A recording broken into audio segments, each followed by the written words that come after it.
ਸਤਿ ਸ਼੍ਰੀ ਅਕਾਲ। ਤੁਸੀਂ ਜੁੜੇ ਹੋਏ ਹੋ ਪੰਜਾਬੀ ਰੇਡੀਓ ਐਸੇ ਦੇ ਨਾਲ ਤੇ ਮੈਂ ਹਾਂ ਪ੍ਰਵੀਨ ਸ਼ਰਮਾ ਲੈ ਕੇ ਹਾਜ਼ਰ ਹਾਂ ਪ੍ਰੋਗਰਾਮ ਅਪਡੇਟ ਕੈਲੀਫੋਰਨੀਆ।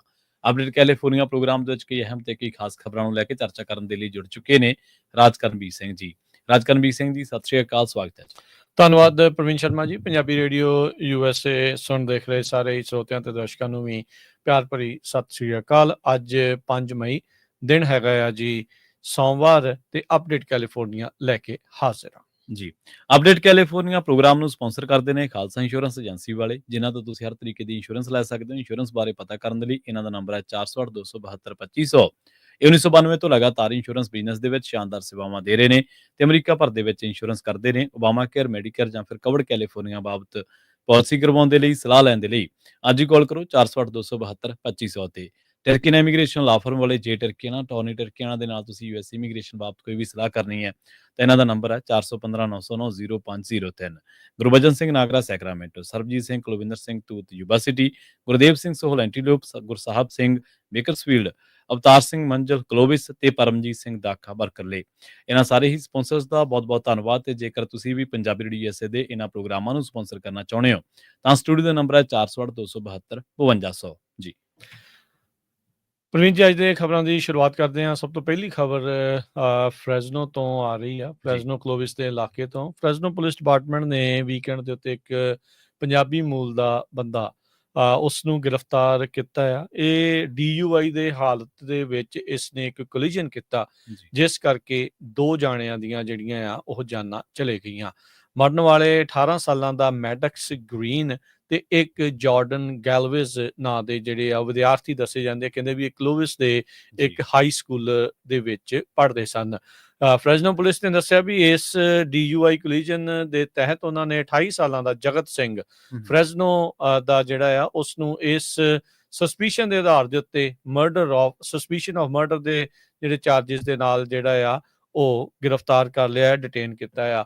ਜੇ ਫਰੈਜ਼ਨੋ ਕਾਉਂਟੀ ਸ਼ੈਰਿਫ ਡਿਪਾਰਟਮੈਂਟ ਦੀ ਵੈਬਸਾਈਟ ਦੇ ਉੱਤੇ ਜੇ ਦੇਖਿਆ ਜਾਵੇ ਤਾਂ ਇਸ ਉੱਤੇ ਇਸ ਟਾਈਮ 8 ਜਿਹੜੇ ਵੱਖ-ਵੱਖ ਚਾਰਜਿਸ ਆ ਲੱਗੇ ਹੋਏ ਆ, ਜਿਨ੍ਹਾਂ ਚੋਂ 6 ਜਿਹੜੇ ਫੈਲਨੀ ਦੇ ਆ, 2 ਇਨਫਰੈਕਸ਼ਨ ਜਿਹੜੇ ਚਾਰਜਿਸ ਆ ਤੇ ਮਰਡਰ ਦੇ ਚਾਰਜ ਦੇ ਨਾਲ intoxicated driver causing injury and death to other than self, driver with 0.08 alcohol causing death and injury, hit run result death, ਉਸ ਦੀ ਜਿਹੜੀ ਆ ਸਟੋਲਨ ਵਹੀਕਲ ਤੱਕ ਦੇ ਵੀ ਜਿਹੜੇ ਇਸ ਉੱਤੇ ਫੈਲਨੀਜ਼ ਉਹਨਾਂ ਨੇ ਲਗਾਈਆਂ ਹੈਗੀਆਂ ਆ। ਸੋ ਇਹ ਕਹਿੰਦੇ ਵੀ ਬੜੀ ਮੰਦਭਾਗੀ ਗੱਲ ਪ੍ਰਵੀਨ ਜੀ ਜਿਹੜੀ ਇਹ ਵਾਪਰੀ ਆ।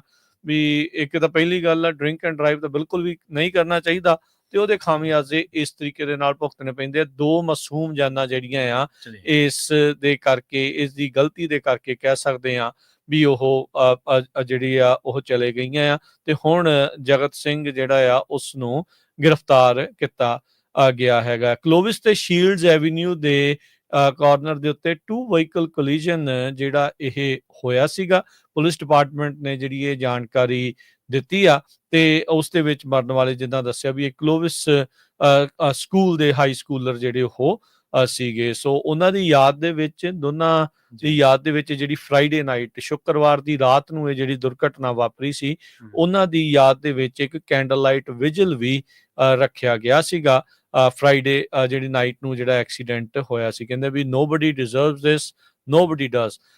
ਆਪਣੇ ਜਿਹੜੇ ਕਹਿੰਦੇ ਵੀ ਬੱਚਿਆਂ ਨੂੰ ਕਹੋ ਵੀ ਭਾਈ ਊਬਰ ਜਿਹੜਾ ਉਹ ਤੁਸੀਂ ਲਓ ਤੇ ਭਾਈ ਸ਼ਰਾਬ ਪੀ ਕੇ ਗੱਡੀ ਜਿਹੜੀ ਉਹ ਨਾ ਚਲਾਓ। ਚਾਹੇ ਸ਼ਰਾਬ ਪੀਤੀ ਹੈ, ਚਾਹੇ ਮਰਵਾਨਾ ਸੀ ਜਾਂ ਕੁਛ ਵੀ ਹੋਵੇ, ਕੋਈ ਵੀ ਡਰੱਗ ਇੰਟੌਕਸੀਕੇਸ਼ਨ ਦੇ ਤਹਿਤ ਜਦੋਂ ਤੁਸੀਂ ਚਲਾਉਂਦੇ ਆ ਤਾਂ ਇਹ ਚੀਜ਼ ਜਿਹੜੀ ਉਹ ਗਲਤ ਜਿਹੜੀ ਉਹ ਵਾਪਰ ਜਾਂਦੀ ਹੈਗੀ ਆ। ਸੋ ਇਸ ਟਾਈਮ $1.3 ਮਿਲੀਅਨ ਦੀ ਜਿਹੜੀ ਬੇਲ ਅਮਾਊਂਟ ਦੇ ਉੱਤੇ ਇਸ ਨੂੰ ਹਿਰਾਸਤ ਦੇ ਵਿੱਚ ਰੱਖਿਆ ਗਿਆ ਆ। ਸੋ 8 ਵੱਖ-ਵੱਖ ਚਾਰਜਿਸ, ਜਿਨ੍ਹਾਂ ਚੋਂ 6 ਫੈਲਨੀ ਚਾਰਜ 28 ਸਾਲਾ ਜਗਤ ਸਿੰਘ ਜੋ ਕਿ ਫਰੈਜ਼ਨੋ ਦਾ ਰਹਿਣ ਵਾਲਾ ਸੀ ਉਸ ਦੇ ਉੱਤੇ ਲਾਏ ਗਏ ਹੈਗੇ ਆ। 1996 ਦਾ ਕਹਿੰਦੇ ਇਹ ਜੰਮਿਆ ਸੀਗਾ ਤੇ ਇਸ ਨੇ ਕਹਿੰਦੇ ਵੀ ਨਸ਼ੇ ਦੀ ਹਾਲਤ ਦੇ ਵਿੱਚ ਇਹ ਦੁਰਘਟਨਾ ਨੂੰ ਅੰਜਾਮ ਜਿਹੜਾ ਉਹ ਦੇ ਦਿੱਤਾ। ਸੋ ਭਾਈ ਜੇ ਡਰਿੰਕ ਕਰ ਰਹੇ ਹੋ ਤਾਂ ਆਪ ਨਾ ਗੱਡੀ ਚਲਾਓ, ਊਬਰ ਕਰ ਲਓ, ਲਿਫਟ ਕਰ ਲਓ, ਆਪਣੇ ਕਿਸੇ ਜਿਹੜਾ ਨੌਨ ਡਰਿੰਕਰ ਫਰੈਂਡ ਆ, ਫੈਮਿਲੀ ਮੈਂਬਰ ਆ, ਉਹਨਾਂ ਨੂੰ ਸੱਦ ਲਓ, ਉਹਨਾਂ ਦੇ ਥਰੂ ਜਿਹੜਾ ਜਾਓ। ਇਸ ਤਰੀਕੇ ਦੇ ਨਾਲ ਇਹਦੀ ਗਲਤੀ ਦੇ ਕਰਕੇ, ਇਹਦੀ ਅਣਗਹਿਲੀ ਦੇ ਕਰਕੇ, ਇਹਦੀ ਕਰਤੂਤ ਦੇ ਕਰਕੇ ਕਹਿ ਸਕਦੇ ਹਾਂ ਵੀ 2 ਜਾਨਾਂ ਮਾਸੂਮ ਜਾਨਾਂ ਜਿਹੜੀਆਂ ਉਹ ਚਲੇ ਗਈਆਂ, ਜਿਨ੍ਹਾਂ ਨੇ ਸਾਰੀ ਜ਼ਿੰਦਗੀ ਦੇਖਣੀ ਸੀ। ਜੀ ਬਿਲਕੁਲ, ਬਹੁਤ ਮੰਦਭਾਗਾ ਹਾਦਸਾ ਵਾਪਰਿਆ ਫ੍ਰੈਜ਼ਨੋ ਦੇ ਵਿੱਚ। ਇਹ ਜਿਹੜੀ ਘਟਨਾ ਨੂੰ ਅੰਜਾਮ ਦਿੱਤਾ ਗਿਆ ਔਰ ਜਾਣ ਬੁੱਝ ਕੇ ਜਦੋਂ ਆਪਾਂ ਕਿਸੇ ਚੀਜ਼ ਨੂੰ ਹਾਦਸਾ ਦਿੰਦੇ ਹਾਂ ਔਰ ਸਿਰਫ ਆਪਣੇ ਤੱਕ ਨਹੀਂ ਜੁੜੀ ਰਹਿੰਦੀ ਚੀਜ਼, ਬਾਅਦ ਦੇ ਵਿੱਚ ਕਮਿਊਨਿਟੀ ਤੇ ਵੀ ਟਾਰਗੇਟ ਹੁੰਦੀਆਂ ਨੇ ਉਹ ਚੀਜ਼ਾਂ, ਕਿਉਂਕਿ ਆਪਣੀ ਪਛਾਣ ਸਾਰਿਆਂ ਦੀ ਇੱਕੋ ਆ। ਸੋ ਕੋਸ਼ਿਸ਼ ਕਰਿਆ ਕਰੋ ਆਪਾਂ ਇੱਥੇ ਵਧੀਆ ਜਿਹੜੇ ਕੰਮ ਆ ਉਹ ਕਰੀਏ ਤੇ ਉਹਦੇ ਨਾਲ ਚੰਗਾ ਜਿਹੜਾ ਸੁਨੇਹਾ ਮੈਸੇਜ ਆ ਦੁਨੀਆ ਭਰ ਦੇ ਵਿੱਚ ਜਾਂ ਅਮਰੀਕਾ ਦੇ ਵਿੱਚ ਚੰਗੇ ਗੁਆਂਢੀ, ਚੰਗੇ ਨੇਬਰ ਸਾਬਤ ਹੋ ਸਕੀਏ। ਅਗਲੀ ਜਿਹੜੀ ਖਬਰ ਆ ਰਾਜਕਨਵੀਰ ਸਿੰਘ ਜੀ ਸੈਨ ਡਿਏਗੋ ਤੋਂ ਆ ਰਹੀ ਹੈ। ਸੈਨ ਡਿਏਗੋ ਦੇ ਵਿੱਚ ਇੱਕ ਬੜਾ ਮੰਦਭਾਗਾ ਹਾਦਸਾ ਵਾਪਰ ਗਿਆ। ਇੱਥੇ ਜਿਹੜੀ ਕਿਸ਼ਤੀ ਸੀਗੀ ਉਹ ਪਲਟ ਗਈ ਹੈ, ਜਿਹਦੇ ਵਿੱਚ 3 ਮੌਤਾਂ ਹੋਣ ਦੇ ਬਾਰੇ ਪਤਾ ਲੱਗਿਆ ਤੇ 4 ਜਾਣੇ ਜਿਹੜੇ ਨੇ ਉਹ ਹਾਲੇ ਵੀ ਜਿਹੜੇ ਉਹ ਗੰਭੀਰ ਹਾਲਤ ਦੇ ਵਿੱਚ ਨੇ। ਇਸ ਕਿਸ਼ਤੀ ਦੇ ਬਾਰੇ ਵੀ ਕਿਹਾ ਜਾ ਰਿਹਾ ਕਿ ਸ਼ਾਇਦ ਮਨੁੱਖੀ ਤਸਕਰੀ ਜਿਹੜੀ ਆ ਉਹ ਕੀਤੀ ਜਾ ਰਹੀ ਸੀਗੀ। 9 ਜਾਣੇ ਜਿਹੜੇ ਨੇ ਉਹ ਹਾਲੇ ਵੀ ਜਿਹੜੇ ਅਨਕੌਂਸ਼ੀਅਸ ਦੱਸੇ ਗਏ ਨੇ, ਜਿਨ੍ਹਾਂ ਦੇ ਵਿੱਚੋਂ 4 ਦੀ ਜਿਹੜੀ ਹਾਲਤ ਆ ਕਾਫੀ ਗੰਭੀਰ ਆ। ਇਸ ਬਾਰੇ ਜਿਹੜੇ ਗੱਲਬਾਤ ਕਰਦਿਆਂ ਯੂਐਸ ਕੋਸਟ ਗਾਰਡ ਨੇ ਤੇ ਹੋਮਲੈਂਡ ਸਿਕਿਉਰਿਟੀ ਦੇ ਇਹਨੂੰ ਰਿਸਪੌਂਡ ਕੀਤਾ ਇਸ ਘਟਨਾ ਨੂੰ, ਤੇ ਉਹਦੇ ਵਿੱਚ ਜੋਰਜ ਸੈਂਚੇਜ਼ ਜਿਹੜੇ ਨੇ, ਜਿਹੜੇ ਡਿਪਟੀ ਚੀਫ ਨੇ, ਉਹਨਾਂ ਨੇ ਇਹ ਗੱਲ ਕਹੀ ਹੈ ਕਿ ਸਾਨੂੰ ਇਹ ਪਤਾ ਲੱਗਿਆ ਸੀਗਾ ਕਿ ਬੀਚ ਦੇ ਨੇੜੇ ਆ ਕੇ ਇੱਕ ਕਿਸ਼ਤੀ ਜਿਹੜੀ ਟੇਢੀ ਹੋ ਗਈ ਤੇ ਉਸ ਤੋਂ ਬਾਅਦ ਅਸੀਂ ਜਿਹੜੇ ਰਾਹਤ ਕਾਰਜ ਸੀਗੇ ਉਹ ਵਿੱਢੇ ਸੀਗੇ। ਜਿਹੜੇ 3 ਜਾਣੇ ਸੀ ਉਹਨਾਂ ਨੂੰ ਥਾਂਏ ਜਿਹੜੇ ਮ੍ਰਿਤਕ ਐਲਾਨ ਦਿੱਤਾ ਗਿਆ।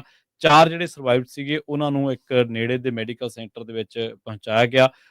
ਹੰਟਰ ਸਕੈਨੇਬਲ ਜਿਹੜੇ ਕਿ ਉਹਨਾਂ ਦੇ ਕੋਸਟ ਗਾਰਡ ਸਪੋਕਸਪਰਸਨ ਨੇ, ਉਹਨਾਂ ਨੇ ਵੀ ਇਸ ਗੱਲ ਦੀ ਸ਼ਾਹਦੀ ਜਿਹੜੀ ਉਹ ਭਰੀ ਆ। ਦੱਸਿਆ ਗਿਆ ਕਿ ਜਿਹੜਾ ਕ੍ਰਿਊ ਆ ਉਹਨਾਂ ਨੇ ਹੈਲੀਕਾਪਟਰ ਦੀ ਮਦਦ ਦੇ ਨਾਲ ਜਾਂ ਜੈਟ ਸਕੀ ਦੀ ਮਦਦ ਦੇ ਨਾਲ ਇਹਨਾਂ ਤੱਕ ਜਿਹੜੀ ਪਹੁੰਚ ਉਹ ਵਿਕਟਮਸ ਤੱਕ ਕੀਤੀ ਸੀ। ਇਹਨਾਂ ਦੇ ਵਿੱਚ ਇਹ ਵੀ ਦੱਸਿਆ ਗਿਆ ਵੀ ਇੱਕ ਜਿਹੜਾ ਬੱਚਾ ਉਹ ਛੋਟਾ ਹਲੇ ਵੀ ਉਹ ਜਿਹੜਾ ਲਾਪਤਾ ਦੱਸਿਆ ਗਿਆ ਤੇ ਉਹਦੀ ਭਾਲ ਜਿਹੜੀ ਆ ਉਹ ਕੀਤੀ ਜਾ ਰਹੀ ਆ। ਦੱਸਿਆ ਜਾ ਰਿਹਾ ਕਿ ਮੌਸਮ ਦੇ ਕਰਕੇ ਇਹ ਜਿਹੜੇ ਇੱਧਰ ਨੂੰ ਇਸ ਵੱਲ ਨੂੰ ਪਹੁੰਚਣਾ ਚਾਹੁੰਦੇ ਸੀ, ਇਸ ਬੀਚ ਵੱਲ ਨੂੰ, ਸੈਨ ਡਿਏਗੋ ਦੇ ਇਸ ਇਲਾਕੇ ਵੱਲ ਨੂੰ, ਪਰ ਰਾਹ ਦੇ ਵਿੱਚ ਇਹਨਾਂ ਦੀ ਜਿਹੜੀ ਕਿਸ਼ਤੀ ਆ ਉਹ ਲਹਿਰਾਂ ਦਾ ਸ਼ਿਕਾਰ ਹੋ ਕੇ ਜਿਹੜੀਆਂ ਉਹ ਪਲਟ ਗਈ ਤੇ ਜਿਹਦੇ ਕਰਕੇ ਫਿਰ ਸਰਵਾਈਵ ਨਾ ਕਰ ਸਕੇ। ਦੱਸਿਆ ਜਾ ਰਿਹਾ ਕਿ ਬਹੁਤ ਸਾਰੇ ਜਿਹੜੇ ਲੋਕ ਨੇ ਇਸ ਟਾਈਮ ਆਪਣੀਆਂ ਜਿਹੜੀਆਂ ਇਮੀਗ੍ਰੈਂਟਸ ਨੇ ਆਪਣੀਆਂ ਲਾਈਫ ਨੂੰ ਰਿਸਕ ਦੇ ਵਿੱਚ ਪਾ ਕੇ ਉਹ ਕੁਝ ਇਹੋ ਜਿਹੇ ਇਲਾਕਿਆਂ ਦੇ ਥਾਣੀ ਮੈਕਸੀਕੋ ਤੋਂ ਯੂਨਾਈਟਿਡ ਸਟੇਟਸ ਦੇ ਵਿੱਚ ਦਾਖਲ ਹੁੰਦੇ ਨੇ ਜਿੱਥੇ ਉਹਨਾਂ ਦੀ ਜਾਨ ਤੱਕ ਜਿਹੜੀ ਉਹ ਜਾ ਸਕਦੀ ਆ। ਬਾਰਡਰ ਦੇ ਕਈ ਆਪਾਂ ਥਾਵਾਂ ਵੇਖੀਆਂ ਨੇ, ਪਰ ਇਹਨਾਂ ਨੇ ਪਾਣੀ ਨੂੰ ਚੁਣਿਆ ਸੀ, ਪਰ ਫਿਰ ਵੀ ਮੰਜ਼ਿਲ ਜਿਹੜੀ ਆ ਉਹ ਨਾ ਮਿਲ ਸਕੀ। ਜੀ, ਅਗਲੀ ਜਿਹੜੀ ਗੱਲ ਕਰਦੇ ਜਾਈਏ ਪ੍ਰਵੀਨ ਜੀ, ਵੀ ਨੇਤਨਯਾਹੂ ਜਿਹੜੀ ਆਪਾਂ ਸਵੇਰੇ ਖਬਰ ਕੀਤੀ ਸੀ ਵੀ ਗਾਜ਼ਾ ਨੂੰ ਪੂਰੀ ਤਰ੍ਹਾਂ ਕਹਿੰਦੇ ਵੀ ਆਪਣੇ ਕਬਜ਼ੇ ਅਧੀਨ ਇਹਨਾਂ ਨੇ ਲੈਣਾ ਆ। ਨੇਤਨਯਾਹੂ ਹੁਣ ਇਹ ਕਹਿ ਰਿਹਾ ਆ ਸਿਕਿਉਰਿਟੀ ਕੈਬਨਿਟ ਦੇ ਅਪਰੂਵਲ ਤੋਂ ਬਾਅਦ 'ਚ, ਕਹਿੰਦੇ ਵੀ ਉਸ ਤੇ ਕਾਬੂ ਕਰਨ ਤੋਂ ਬਾਅਦ 'ਚ ਜਿਹੜੀ ਗਾਜ਼ਾ ਦੀ ਸਾਰੀ ਆਬਾਦੀ ਆ ਉਸ ਨੂੰ ਅਸੀਂ ਰੀਲੋਕੇਟ ਕਰਾਂਗੇ। ਕਿਹੜਾ ਮੁਲਕ ਇਹਨਾਂ ਨੂੰ ਲਊਗਾ ਜਾਂ ਵੈਸਟ ਬੈਂਕ ਦੇ ਵਿੱਚ ਲੈ ਕੇ ਜਾਣਗੇ, ਇਹਦੇ ਬਾਰੇ ਉਹਨਾਂ ਨੇ ਕੋਈ ਸਪਸ਼ਟਤਾ ਦੇ ਨਾਲ ਨਹੀਂ ਦੱਸਿਆ ਹੈਗਾ। ਕਹਿੰਦੇ ਵੀ ਇੱਕ ਚੀਜ਼ ਜਿਹੜੀ ਉਹ ਬਿਲਕੁਲ ਕਲੀਅਰ ਆ, there will be no in and out. ਜਿਹੜੀ ਇੱਕ ਵੀਡੀਓ ਨੇਤਨਯਾਹੂ ਨੇ ਪੋਸਟ ਕੀਤੀ ਐਕਸ ਦੇ ਉੱਤੇ, ਜਿਹਨੂੰ ਪਹਿਲਾਂ ਟਵਿੱਟਰ ਕਹਿੰਦੇ ਸੀਗੇ, ਵੀ ਕਹਿੰਦੇ ਵੀ ਅਸੀਂ ਰਿਜ਼ਰਵਸ ਜਿਹੜੇ ਆ ਉਹਨਾਂ ਨੂੰ ਅਸੀਂ ਕਾਲ ਕਰਨਾ ਆ ਟੈਰੀਟਰੀ ਨੂੰ ਹੋਲਡ ਕਰਨ ਦੇ ਲਈ।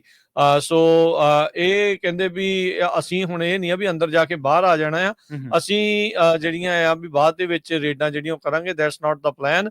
ਇੰਟੈਂਸ਼ਨ ਜਿਹੜੀ ਕਹਿੰਦੇ ਵੀ ਬਿਲਕੁਲ ਆਪੋਜ਼ਿਟ ਹੈਗੀ ਆ। ਕਹਿੰਦੇ ਵੀ ਅਸੀਂ ਬਿਲਕੁਲ ਉੱਥੇ ਪੂਰੀ ਤਰ੍ਹਾਂ ਕਾਬਜ਼ ਜਿਹੜਾ ਉਹ ਹੋਣਾ ਹੈਗਾ ਆ। ਸੋ ਗਾਜ਼ਾ ਪੱਟੀ ਵਾਲੇ ਲੋਕਾਂ ਦੇ ਲਈ ਇੱਕ ਹੋਰ ਜਿਹੜੀ ਵੱਡੀ ਚੁਣੌਤੀ ਉੱਥੇ ਰਹਿ ਰਹੇ ਲੋਕਾਂ ਦੇ ਲਈ ਜਿਹੜੀ ਉਹ ਆ ਰਹੀ ਆ, ਆਵੇਗੀ ਵੀ ਅੱਗੇ ਜਿਹੜੀ ਸਿਚੁਏਸ਼ਨ ਆ ਉਹ ਕੀ ਬਣਦੀ ਆ।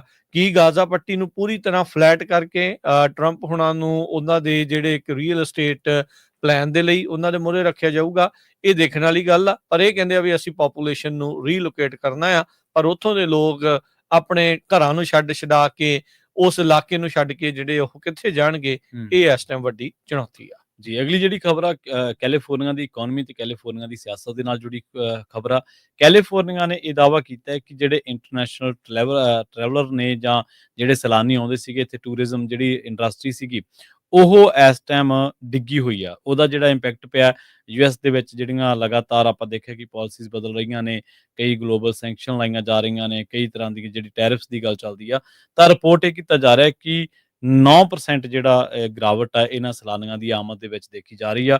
ਡੋਨਲਡ ਟਰੰਪ ਦੀਆਂ ਪਾਲਿਸੀਜ਼ ਦੇ ਲਈ ਉਹਨਾਂ ਨੂੰ ਕ੍ਰਿਟੀਸਾਈਜ਼ ਕੀਤਾ ਗਵਰਨਰ ਨਿਊਸਮ ਨੇ, ਤੇ ਉਹਨਾਂ ਨੇ ਜਿਹੜੀ ਇਹ ਡਿੱਗੀ ਆ, ਜਿਹੜੀ ਆਪਾਂ ਕਹਿ ਸਕਦੇ ਗਿਣਤੀ, ਉਹਦੇ ਲਈ ਉਹਨਾਂ ਦੀਆਂ ਨੀਤੀਆਂ ਨੂੰ ਜਿਹੜਾ ਜ਼ਿੰਮੇਵਾਰ ਕਰਾਰ ਦਿੱਤਾ। ਉਹ ਅੱਗੇ ਦਾਅਵਾ ਕਰਦੇ ਨੇ ਕਿ 2024 ਦੇ ਵਿੱਚ ਜਿਹੜਾ ਟੂਰਿਸਟ ਆਏ ਸੀਗੇ ਕੈਲੀਫੋਰਨੀਆ ਦੇ ਵਿੱਚ, ਉਹਨਾਂ ਨੇ 157.3 ਬਿਲੀਅਨ ਡਾਲਰ ਜਿਹੜੇ ਨੇ ਕੈਲੀਫੋਰਨੀਆ ਦੇ ਬਿਜ਼ਨਸ ਦੇ ਵਿੱਚ ਖਰਚੇ। ਇਹ 3% ਇਨਕਰੀਜ਼ ਸੀਗਾ ਪਿਛਲੇ ਸਾਲ ਦੇ ਨਾਲੋਂ, 2024 ਦੇ ਨਾਲੋਂ। ਉਹ ਕਹਿੰਦੇ ਕਿ ਇਹਨਾਂ ਨੇ ਜਿਹੜੀ ਇੰਨੀ ਰਕਮ ਖਰਚੀ, ਇਹਦੇ ਵਿੱਚੋਂ 12 ਬਿਲੀਅਨ ਮਾਫ਼ ਕਰਨਾ, ਤੇ 157.3 ਬਿਲੀਅਨ ਖਰਚੇ ਨੇ, ਤੇ 12 ਬਿਲੀਅਨ ਦਾ ਜਿਹੜਾ ਉਹ ਕੈਲੀਫੋਰਨੀਆ ਨੂੰ ਸਟੇਟ ਤੇ ਲੋਕਲ ਟੈਕਸ ਰੈਵਨਿਊ ਦੇ ਤੌਰ ਤੇ ਜਨਰੇਟ ਹੋਏ, ਤੇ ਜਿਹਦੇ ਨਾਲ ਉਹ ਕਹਿੰਦੇ ਕਿ 24,000 ਨਵੀਆਂ ਜੌਬਸ ਜਿਹੜੀਆਂ ਨੇ ਉਹ ਕ੍ਰੀਏਟ ਹੋਈਆਂ।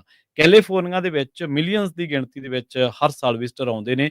ਨਿਊਸਮ ਕਹਿੰਦੇ ਕਿ ਪਰ ਹੁਣ ਜਿਹੜੇ ਨੇ ਇਹਨਾਂ ਦੀਆਂ ਪਾਲਿਸੀਜ਼ ਕਰਕੇ, ਜਾਂ ਕਹਿ ਲਓ ਕਿ ਨਵੇਂ-ਨਵੇਂ ਇਮੀਗ੍ਰੇਸ਼ਨ ਦੇ ਵਿੱਚ ਤਬਦੀਲੀਆਂ ਕਰਕੇ ਲੋਕ ਡਰੇ ਬੈਠੇ ਨੇ, ਜਿਹਦੇ ਕਰਕੇ ਕੈਲੀਫੋਰਨੀਆ ਦੀ ਇਕੋਨਮੀ ਦੇ ਵਿੱਚ ਇੰਨੀ ਵੱਡੀ ਰਕਮ ਦਾ ਜਿਹੜਾ ਕਹਿੰਦੇ ਕਿ ਉਹਦੇ ਵਿੱਚੋਂ 9% ਦਾ ਸਾਨੂੰ ਜਿਹੜਾ ਝਟਕਾ ਉਹ ਲੱਗ ਸਕਦਾ। ਨਾਨ ਪ੍ਰੋਫਿਟ ਇੱਕ ਜਿਹੜੀ ਆਰਗੇਨਾਈਜੇਸ਼ਨ ਆ, ਉਹਨਾਂ ਨੇ ਵੀ ਇਹ ਗੱਲ ਕਹੀ ਆ ਕਿ ਸਾਡੀ ਪ੍ਰੈਡਿਕਸ਼ਨ ਇਹ ਸੀਗੀ ਕਿ 10 ਤੋਂ ਲੈ ਕੇ 12% ਤੱਕ ਦੀ ਜਿਹੜੀ ਕੈਲੀਫੋਰਨੀਆ ਦੇ ਵਿੱਚ ਸੈਲਾਨੀਆਂ ਦੀ ਜਿਹੜੀ ਆਮਦ ਆ ਉਹ ਘਟ ਸਕਦੀ ਆ। ਅਗਲੀ ਜਿਹੜੀ ਖਬਰ ਆ ਰਹੀ ਹੈ ਬਜਟ ਪ੍ਰਪੋਜ਼ਲ ਦੇ ਨਾਲ ਆ ਪ੍ਰਵੀਨ ਜੀ, ਵੀ ਜਿਹੜੇ ਰਾਸ਼ਟਰਪਤੀ ਟਰੰਪ ਹੁਣਾਂ ਨੇ ਬੀਤੇ ਸ਼ੁੱਕਰਵਾਰ ਇੱਕ ਬਜਟ ਪ੍ਰਪੋਜ਼ਲ ਦਾ ਜਿਹੜਾ ਬਲੂ ਪ੍ਰਿੰਟ ਆ ਉਹ ਜਾਰੀ ਕੀਤਾ। ਉਸ ਦੇ ਤਹਿਤ ਕਹਿੰਦੇ ਵੀ ਬਹੁਤ ਸਾਰੇ ਜਿਹੜੇ ਸੋਸ਼ਲ, ਇਨਵਾਇਰਮੈਂਟਲ ਤੇ ਐਜੂਕੇਸ਼ਨ ਪ੍ਰੋਗਰਾਮਸ ਆ, ਉਹਨਾਂ ਵਿੱਚ ਵੱਡੀ ਕਟੌਤੀਆਂ ਜਿਹੜੀਆਂ ਆ ਉਹਨਾਂ ਨੇ ਪ੍ਰਪੋਜ਼ ਕੀਤੀਆਂ ਹੈਗੀਆਂ ਆ। ਉਧਰ ਕੈਲੀਫੋਰਨੀਆ ਦੇ ਨਾਲ ਹੋਰ ਕਈ ਸੂਬਿਆਂ ਨੇ ਮਿਲ ਕੇ ਟਰੰਪ ਐਡਮਿਨਿਸਟ੍ਰੇਸ਼ਨ ਦੇ ਜਿਹੜੇ ਹੈਲਥ ਡਿਪਾਰਟਮੈਂਟ ਵਿੱਚ ਲਾਏ ਗਏ ਕੱਟਸ ਆ, ਉਸ ਦੇ ਉਲਟ ਲਾ ਸੂਟ ਜਿਹੜੇ ਉਹ ਦਰਜ ਵੀ ਜਿਹੜੇ ਉਹ ਕਰਾਏ ਆ। ਹੈਲਥ ਐਂਡ ਹਿਊਮਨ ਸਰਵਿਸਿਜ਼ ਨੇ ਕਿਹਾ ਵੀ ਇਹ ਜਿਹੜੇ ਚੇਂਜਸ ਆ ਅਸੀਂ ਰੀਸਟਰਕਚਰਿੰਗ ਦੇ ਲਈ ਕਰ ਰਹੇ ਹਾਂ, ਤਾਂ ਜੋ ਜਿਹੜਾ ਐਗਜ਼ੈਕਟਿਵ ਆਰਡਰ ਰਾਸ਼ਟਰਪਤੀ ਟਰੰਪ ਹੁਣਾਂ ਨੇ ਦਿੱਤਾ ਸੀਗਾ, ਵੀ ਜਿਹੜਾ ਟਾਰਗੇਟ ਕਰਦਾ ਹੈ ਵੀ ਜਿਹੜਾ ਵੇਸਟੇਜ ਹੁੰਦੀ ਆ, ਬਲੋਟਿੰਗ ਆ, ਇਨਸੈਲਰਿਟੀ ਆ ਫੈਡਰਲ ਵਰਕਫੋਰਸ ਦੇ ਵਿੱਚ, ਉਸ ਨੂੰ ਠੀਕ ਕੀਤਾ ਜਾਵੇ।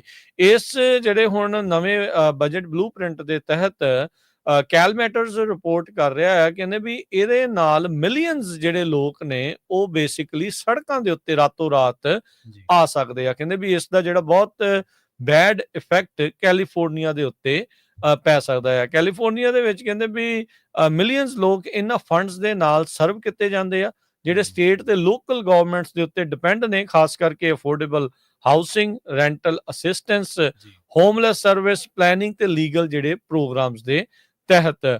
ਇੱਕ ਜਿਹੜੀ ਚਿੱਠੀ ਆ ਯੂਐਸ ਦੇ ਸੈਨੇਟ ਅਪਰੋਪਰੀਏਸ਼ਨ ਕਮੇਟੀ ਨੂੰ ਜਿਹੜੀ ਘੱਲੀ ਗਈ, ਸੈਨੇਟ ਜਿਹੜੇ ਪ੍ਰੈਜ਼ੀਡੈਂਟ ਦੇ ਬਜਟ ਡਾਇਰੈਕਟਰ ਨੇ ਰਸਲ ਵਾਟ, ਉਹਨਾਂ ਨੇ ਕਿਹਾ ਵੀ ਕੁੱਲ ਮਿਲਾ ਕੇ 163 ਬਿਲੀਅਨ ਡਾਲਰ ਦੀ ਜਿਹੜੀ ਸਾਲਾਨਾ ਸਪੈਂਡਿੰਗ ਆ ਉਸ ਦੇ ਵਿੱਚ ਕਟੌਤੀਆਂ ਜਿਹੜੀਆਂ ਉਹ ਕੀਤੀਆਂ ਜਾਣਗੀਆਂ। ਉਸੇ ਦੇ ਨਾਲ ਨਾਲ ਇਹ ਜਿਹੜੀ ਰਾਸ਼ੀ ਇੱਧਰੋਂ ਕੱਟ ਕੇ ਕਹਿੰਦੇ ਮਿਲਟਰੀ ਤੇ ਬਾਰਡਰ ਸਿਕਿਉਰਿਟੀ ਦੇ ਉੱਤੇ ਲਗਾਈ ਜਾਵੇਗੀ। ਇਹ ਜਿਹੜੀਆਂ ਕੱਟਸ ਦੇ ਬਾਰੇ ਜਿਹੜੇ ਵਾਟ ਰਸਲ ਵਾਟ ਉਹਨਾਂ ਨੇ ਕਿਹਾ ਵੀ ਅਸੀਂ ਐਡਮਿਨਿਸਟ੍ਰੇਸ਼ਨ ਦੇ ਨੇ ਜਿਹੜਾ ਦੇਖਿਆ ਵੀ ਇਹਨਾਂ ਜਿਹੜੇ ਏਰੀਆਜ਼ ਦੇ ਵਿੱਚ ਜਾਂ ਇਹਨਾਂ ਮਹਿਕਮਿਆਂ ਦੇ ਵਿੱਚ ਜਿਹੜੀ ਸਪੈਂਡਿੰਗ ਆ ਉਹ ਕਾਫੀ ਜ਼ਿਆਦਾ ਵੇਸਟਫੁਲ ਹੋ ਰਹੀ ਆ, ਤੇ ਇਸ ਚੀਜ਼ ਦੀ ਸਾਨੂੰ ਇਸ ਟਾਈਮ ਜ਼ਰੂਰਤ ਨਹੀਂ ਆ। ਇਹ 163 ਬਿਲੀਅਨ ਡਾਲਰ ਦੀ ਕਟੌਤੀਆਂ ਵੱਖ-ਵੱਖ ਪ੍ਰੋਗਰਾਮਸ ਦੇ ਵਿੱਚੋਂ ਕਹਿੰਦੇ 33.5 ਬਿਲੀਅਨ ਡਾਲਰ ਦੀ ਜਿਹੜੀ ਪ੍ਰਪੋਜ਼ਡ ਕੱਟ ਆ ਉਹ ਹੱਡ ਦੇ ਵਿੱਚੋਂ ਆ, ਜਿਸ ਨੂੰ housing and urban development department ਆਖਿਆ ਜਾਂਦਾ ਆ। ਮੌਜੂਦਾ ਉਹਨਾਂ ਦੀ ਜਿਹੜੇ ਲੈਵਲਸ ਆ ਉਸ ਦੇ ਹਿਸਾਬ ਦੇ ਨਾਲ 44%, ਤਕਰੀਬਨ ਅੱਧਾ ਜਿਹੜਾ ਬਜਟ ਆ ਉਹਨਾਂ ਦਾ ਕਹਿੰਦੇ ਪ੍ਰੋਗਰਾਮਸ ਦੇ ਵਿੱਚ ਕੱਟ ਕਰ ਦਿੱਤਾ ਜਾਊਗਾ। ਕੈਲੀਫੋਰਨੀਆ ਹਾਊਸਿੰਗ ਪਾਰਟਨਰਸ਼ਿਪ ਦੇ ਜਿਹੜੇ ਪ੍ਰੈਜ਼ੀਡੈਂਟ ਮੈਟ ਸ਼ਵਾਰਟਸ ਨੇ ਕਹਿੰਦੇ ਵੀ ਤੁਸੀਂ ਇਸ ਟਾਈਮ ਜੋ ਇਹ ਬਜਟ ਪ੍ਰਪੋਜ਼ਲ ਦੇ ਤਹਿਤ ਦੇਖੋਗੇ ਵੀ ਮਿਲੀਅਨਸ ਆਫ ਲੋਕ ਓਵਰਨਾਈਟ ਸੜਕਾਂ ਦੇ ਉੱਤੇ ਜਿਹੜੇ ਉਹ ਆ ਜਾਣਗੇ। ਸੋ ਇਹ ਬਜਟ ਡਾਕੂਮੈਂਟ ਜੋ ਕਿ ਫਾਈਨਲ ਵਰਜਨ ਤਾਂ ਨਹੀਂ ਆ, ਇਹਦੇ ਵਿੱਚ ਕਈ ਨੈਗੋਸ਼ੀਏਸ਼ਨ ਜਿਹੜੀਆਂ ਹੋਣਗੀਆਂ, ਪਰ ਇੱਕ ਹਿਸਾਬ ਦੇ ਨਾਲ ਇਹ ਦਰਸਾ ਰਿਹਾ ਆ ਵੀ ਟਰੰਪ ਐਡਮਿਨਿਸਟ੍ਰੇਸ਼ਨ ਕਿਸ ਪਾਸੇ ਵੱਲ ਨੂੰ ਜਿਹੜੇ ਉਹ ਕਦਮ ਚੁੱਕੇਗੀ। ਸੋਸ਼ਲ ਸਿਕਿਉਰਿਟੀ, ਮੈਡੀਕੇਅਰ, ਮੈਡੀਕੇਡ, ਇਹਨਾਂ ਦੀ ਵੀ ਨੰਬਰ ਜਿਹੜਾ ਆਊਗਾ ਕਿ ਨਹੀਂ ਆਊਗਾ ਇਹ ਦੇਖਣ ਵਾਲੀ ਗੱਲ ਰਹੂਗੀ। ਪਰ ਬਹੁਤ ਸਾਰੇ ਖਾਸ ਕਰਕੇ ਉਹਨਾਂ ਸਟੇਟਸ ਦੇ ਲਈ ਜਿਹੜੀਆਂ ਸੈਂਚੁਰੀ ਸਟੇਟਸ ਆਪਣੇ ਆਪ ਨੂੰ ਖਵਾਉਂਦੀਆਂ ਆ, ਜਿੱਥੇ ਇਦਾਂ ਦੇ ਬਹੁਤ ਸਾਰੇ ਪ੍ਰੋਗਰਾਮਸ, ਗ੍ਰਾਂਟਸ ਜਿਹੜੇ ਆ ਲੋਕਾਂ ਨੂੰ ਮਿਲਦੇ ਆ, ਉਹਨਾਂ ਦੇ ਵਿੱਚ ਕਟੌਤੀਆਂ ਕਰਕੇ ਕਾਫੀ ਵੱਡਾ ਜਿਹੜਾ ਅਸਰ ਆ ਉਹ ਪੈਣ ਜਾ ਰਿਹਾ ਆ। ਜੀ, ਅਗਲੀ ਗੱਲ ਕਰੀਏ ਕੈਲੀਫੋਰਨੀਆ ਦੇ ਵਿੱਚ ਨੌਕਰੀਆਂ ਦੇ ਬਾਰੇ। ਕੈਲੀਫੋਰਨੀਆ ਨੇ ਇਸ ਮਾਰਚ ਮਹੀਨੇ ਦੇ ਵਿੱਚ ਕਹਿੰਦੇ 11,600 ਜਿਹੜੀਆਂ ਜੌਬ ਨੇ ਉਹਨਾਂ ਨੂੰ ਗਵਾ ਦਿੱਤਾ ਹੈ। ਤੇ ਇਹਦਾ ਜਿਹੜਾ ਐਨਾਲਿਸਿਸ ਕੀਤਾ ਗਿਆ ਕੈਲੀਫੋਰਨੀਆ ਦੇ ਵਿੱਚ, ਇੱਕ ਨੈਸ਼ਨਲ ਨਾਂ ਦੀ ਜਿਹੜੀ ਇੱਕ ਜਥੇਬੰਦੀ ਆ, ਉਹਨਾਂ ਦੀ ਰਿਪੋਰਟ ਦੇ ਮੁਤਾਬਕ ਮਾਰਚ ਦੇ ਵਿੱਚ ਜਿਹੜੀਆਂ 26,800 ਪ੍ਰਾਈਵੇਟ ਸੈਕਟਰ ਦੀਆਂ ਜੌਬ ਸੀਗੀਆਂ, ਤੇ ਉਸ ਤੋਂ ਬਾਅਦ ਜਿਹੜੀਆਂ ਦੇ ਵਿੱਚੋਂ 15,200 ਜੌਬ ਜਿਹੜੀਆਂ ਨੇ ਉਹ ਰਹੀਆਂ, ਪਰ ਕਹਿੰਦੇ ਕਿ 11,600 ਜੌਬਸ ਦਾ ਜਿਹੜਾ ਉਹ ਕੈਲੀਫੋਰਨੀਆ ਵਾਲਿਆਂ ਨੂੰ ਘਾਟਾ ਪਿਆ। ਇਸੇ ਤਰ੍ਹਾਂ public policy institute of California, ਜਿਨ੍ਹਾਂ ਨੇ ਇਹ ਦਾਅਵਾ ਕੀਤਾ ਕਿ ਕੈਲੀਫੋਰਨੀਆ ਦੀ ਜਿਹੜੀ ਲੇਬਰ ਮਾਰਕੀਟ ਆ ਉਹ ਇਕੋਨਮਿਕ ਜਿਹੜੀ ਅਨਸਰਟੇਨਟੀ ਆ ਉਹਦਾ ਸਾਹਮਣਾ ਕਰ ਰਹੀ ਆ। ਇਹਨਾਂ ਨੇ ਆਪਣੀ ਜਿਹੜੀ ਸਟੱਡੀ ਦੇ ਵਿੱਚ ਇਹ ਗੱਲ ਸਾਹਮਣੇ ਲਿਆਂਦੀ ਹੈ ਕਿ ਮਾਰਚ ਦੇ ਮਹੀਨੇ ਦੇ ਵਿੱਚ ਜੇਕਰ ਆਪਾਂ ਇਕੱਲੀ ਸਿਰਫ ਗੱਲਬਾਤ ਕਰੀਏ ਜਿਹੜੀ ਆਪਣੀ ਲੇਬਰ ਮਾਰਕੀਟ ਆ ਉਹਦੇ ਬਾਰੇ, ਤਾਂ 33,000 ਜਿਹੜੀਆਂ ਜੌਬ ਸੀਗੀਆਂ ਉਹ ਜਨਵਰੀ ਤੋਂ ਲੈ ਕੇ ਕੈਲੀਫੋਰਨੀਆ ਦੇ ਵਿੱਚ ਮਾਰਚ ਤੱਕ ਜਿਹੜੀਆਂ ਉਹ ਪ੍ਰਭਾਵਿਤ ਹੋਈਆਂ। ਕੈਲੀਫੋਰਨੀਆ ਦੇ ਜਿਹੜੇ ਇੰਪਲਾਇਰਸ ਨੇ ਉਹਨਾਂ ਨੇ ਇਹਨਾਂ ਦੇ ਵਿੱਚ ਕੋਈ ਜਿਹੜੀ ਤਸੱਲੀ ਨਹੀਂ ਦਿਖਾਈ, ਤੇ ਇਹਨਾਂ ਨੂੰ ਕੋਈ ਜਿਹੜਾ ਕੰਮ ਆ ਉਹ ਨਹੀਂ ਮਿਲਿਆ। ਕਹਿੰਦੇ ਕਿ ਇਸ ਤੋਂ ਬਾਅਦ ਜਿਹੜੀ ਇਹ ਲੇਬਰ ਮਾਰਕੀਟ ਪ੍ਰਭਾਵਿਤ ਹੋਈ, ਜਿਹੜੇ ਛਾਪੇ ਪਏ ਇਮੀਗ੍ਰੇਸ਼ਨ ਦੇ, ਉਹਨਾਂ ਨੇ ਇਹਨਾਂ ਉੱਤੇ ਖਾਸਾ ਜਿਹੜਾ ਅਸਰ ਪਾਇਆ। ਪਰ ਕਹਿੰਦੇ ਕਿ ਕੈਲੀਫੋਰਨੀਆ ਦੇ ਜਿਹੜੇ ਇੰਪਲਾਇਰ ਨੇ ਮਾਫ ਕਰਨਾ, ਉਹਨਾਂ ਨੇ ਜੇ ਪਰਸੈਂਟੇਜ ਦੇਖਿਆ ਜਾਵੇ ਯੂਐਸ ਇੰਪਲਾਇਰਸ ਦੇ ਮੁਤਾਬਕ, ਤਾਂ ਉਹਨਾਂ ਨੇ ਜ਼ਿਆਦਾ ਜਿਹੜੀਆਂ ਜੌਬਸ ਨੇ ਉਹ ਕ੍ਰੀਏਟ ਕੀਤੀਆਂ 2022 ਤੇ 23 ਦੇ ਜਿਹੜਾ ਐਨਾਲਿਸਿਸ ਉਹਨਾਂ ਨੇ ਕੀਤਾ।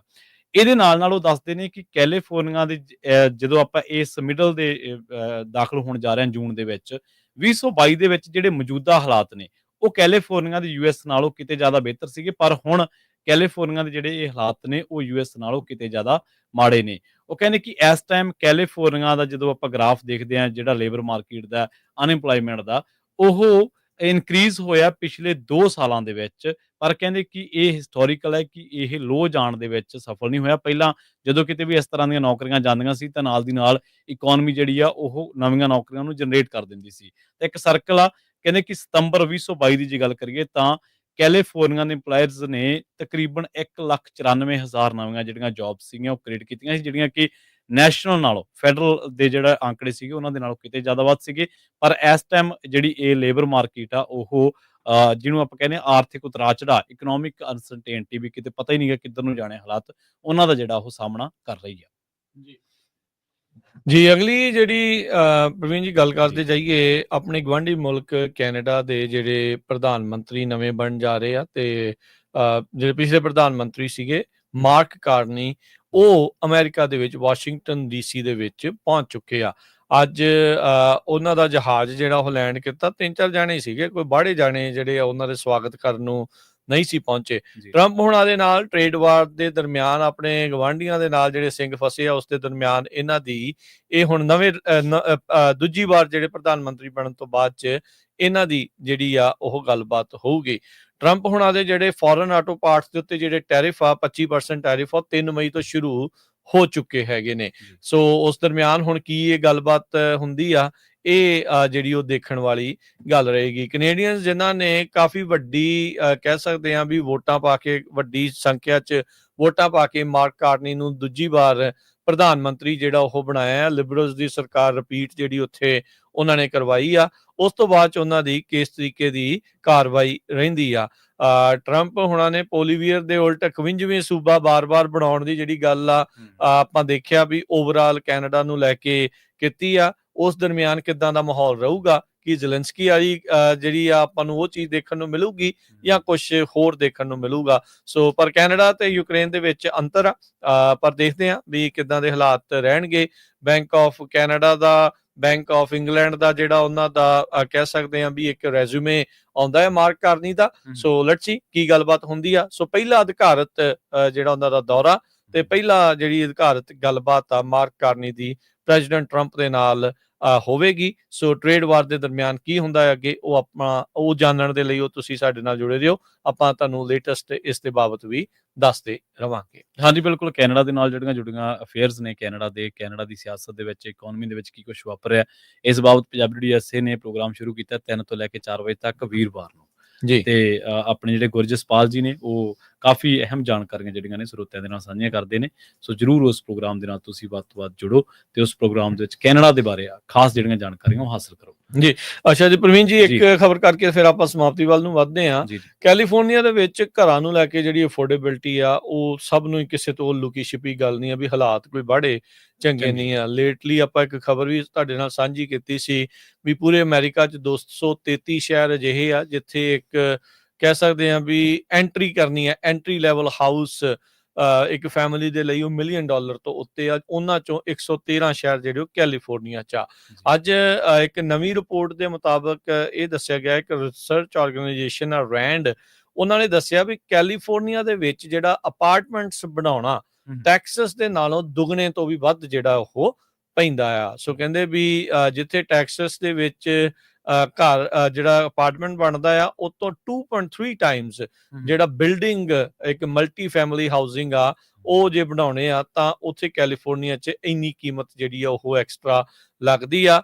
ਗੋਲਡਨ ਸਟੇਟ ਕੈਲੀਫੋਰਨੀਆ ਦੇ ਵਿੱਚ ਵੀ ਵੱਖ-ਵੱਖ ਸ਼ਹਿਰਾਂ ਦੇ ਮੁਤਾਬਕ ਇਹ ਨੰਬਰ ਡਿਫਰੈਂਟ ਆ। ਲਾਸ ਐਂਜਲਸ ਦੇ ਵਿੱਚ 2.5 ਗੁਣਾ ਕੀਮਤ ਵੱਧ ਜਿਹੜੀ ਹੁੰਦੀ ਆ, ਤੇ ਇਸੇ ਤਰੀਕੇ ਦੇ ਨਾਲ ਸੈਨ ਡਿਏਗੋ ਤੇ ਸੈਨ ਫਰਾਂਸਿਸਕੋ 'ਚ 3 ਗੁਣਾ ਵੱਧ ਜਿਹੜੀ ਕੀਮਤ ਆ ਉਹ ਇਸ ਦੇ ਵਿੱਚ ਲੱਗਦੀ ਆ। ਰੈਂਡ ਵਾਲੇ ਕਹਿੰਦੇ ਆ ਵੀ ਜਿਹੜਾ ਇੱਕ ਲੋਕਲ ਰੀਜਨਲ ਫੈਕਟਰ ਆ, high land cost, expensive labour, seismic safety standard, earthquake prone area ਵੀ ਆ ਕੁਛ, ਵੀ ਉਹਦੇ ਕਰਕੇ ਬਿਲਡਿੰਗ ਅਪਾਰਟਮੈਂਟ ਜਿਹੜੇ ਆ ਉਹ ਇੱਥੇ ਮਹਿੰਗੇ ਹੁੰਦੇ ਆ। ਪਰ ਆਮ ਦੇ ਨਾਲੋਂ ਜਿਹੜਾ ਆ ਉਹ ਕੈਲੀਫੋਰਨੀਆ ਦੇ ਵਿੱਚ ਅਪਾਰਟਮੈਂਟਸ ਬਣਾਉਣੇ ਜਾਂ ਮਲਟੀ ਫੈਮਿਲੀ ਹੋਮ ਬਣਾਉਣੇ ਉਹ ਖਾਸੇ ਮਹਿੰਗੇ ਲੱਗਦੇ ਆ। ਇਹਦੇ ਵਿੱਚ ਇਹ ਵੀ ਗੱਲ ਆ ਵੀ ਕੈਲੀਫੋਰਨੀਆ ਦੇ ਵਿੱਚ ਰੈੱਡ ਟੇਪ ਬਹੁਤ ਆ, ਇੱਥੇ ਬਿਊਰੋਕ੍ਰੇਸੀ ਬਹੁਤ ਆ, ਬਹੁਤ ਜ਼ਿਆਦੀਆਂ ਪਰਮਿਸ਼ਨਸ, ਉਹ ਸਾਰੀਆਂ ਚੀਜ਼ਾਂ ਜਿਹੜੀਆਂ ਆ ਉਹ ਜ਼ਿਆਦਾ ਨੇ ਜਿਹੜੇ ਟੈਕਸਸ ਦੇ ਮੁਕਾਬਲੇ। ਜੀ, ਤੇ ਜਾਂਦੇ ਕਰੰਸੀ ਦੇ ਬਾਰੇ ਤੇ ਸਟਾਕ ਦੇ ਬਾਰੇ ਜ਼ਰੂਰ ਜਾਣਕਾਰੀ। ਜੀ ਬਿਲਕੁਲ, ਜੇ ਸਟਾਕ ਦੀ ਗੱਲ ਪ੍ਰਵੀਨ ਜੀ ਕਰਦੇ ਜਾਈਏ ਤਾਂ ਅੱਜ ਡਾਓ ਜੋਨ 99 ਪੁਆਇੰਟ ਘਟ ਕੇ 41,200 ਤੇ 19 ਤੇ ਬੰਦ ਹੋਇਆ। S&P 36 ਪੁਆਇੰਟ ਘਟ ਕੇ 5650, ਨੈਸਡੈਕ 133 ਪੁਆਇੰਟ ਘਟ ਕੇ 17,844 ਦੇ ਉੱਤੇ। ਸੋਨੇ ਦਾ ਭਾਅ 3300 ਤੇ $36 ਪ੍ਰਤੀ ਆਉਂਸ। ਕੱਚੇ ਤੇਲ ਦੀ ਕੀਮਤ $57 ਪ੍ਰਤੀ ਬੈਰਲ ਰਹੀ ਹੈ। 10 ਈਅਰ ਯੀਲਡ 4.34%। ਕ੍ਰਿਪਟੋ ਕਰੰਸੀ 'ਚ ਬਿਟਕੋਇਨ 94,583 ਤੇ ਇਥੀਰੀਅਮ 1,813 US$ ਦੇ ਬਰਾਬਰ ਚੱਲ ਰਿਹਾ ਆ। ਜੀ, ਇਸੇ ਤਰ੍ਹਾਂ ਜੇਕਰ ਇੱਕ ਕਰੰਸੀ ਦੀ ਗੱਲ ਕਰੀਏ ਤਾਂ $1 ਦੀ ਕੀਮਤ ਕੈਨੇਡਾ ਦੇ $1 ਤੇ 38 ਸੈਂਟ ਦੇ ਬਰਾਬਰ, ਇੰਡੀਆ ਦੇ 84 ਰੁਪਏ ਤੇ 22 ਪੈਸਿਆਂ ਦੇ ਬਰਾਬਰ ਤੇ ਪਾਕਿਸਤਾਨ ਦੇ 281 ਰੁਪਏ 15 ਪੈਸਿਆਂ ਦੇ ਬਰਾਬਰ ਰਹੀ ਹੈ। ਇੱਥੇ ਪ੍ਰੋਗਰਾਮ ਦੀ ਸਮਾਪਤੀ। ਮੇਰੇ ਰਾਜਕਰਮਜੀਤ ਸਿੰਘ ਵੱਲੋਂ ਤੇ ਪ੍ਰਵੀਨ ਸ਼ਰਮਾ ਵੱਲੋਂ ਤੁਹਾਨੂੰ ਸਭ ਨੂੰ ਪਿਆਰ ਸਤਿਕਾਰ ਸੈਨਿਕ ਕੀ ਜਹੀ ਸਤਿ ਸ੍ਰੀ ਅਕਾਲ। ਜਿੰਦੇ ਵਾਸਤੇ ਰਹੋ, ਹੱਸਦੇ ਖੇਲਦੇ ਰਹੋ, ਸੁਣਦੇ ਰਹੋ, ਦੇਖਦੇ ਰਹੋ ਪੰਜਾਬੀ ਰੇਡੀਓ USA।